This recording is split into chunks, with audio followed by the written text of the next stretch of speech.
Ha, medyo masakit pang. Okay.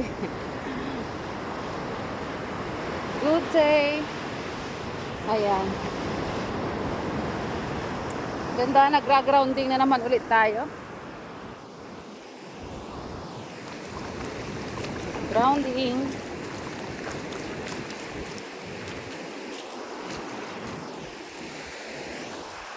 Ayan.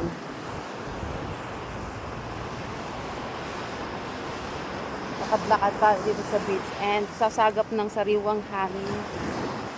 Yeah.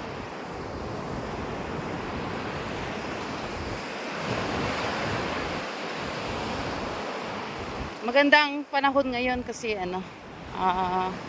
hindi masyadong mainit yung araw.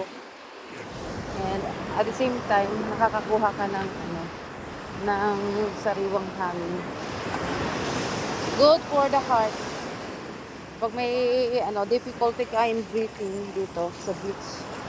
Kaya pumupunta yung mga may asthma dito sa beach tuwing umaga. Kasi gusto nilang lumanghap ng hangin galing ng dagat. Nakakagamot kasi yun ng asthma and yung mga nahihirapang huminga. Okay.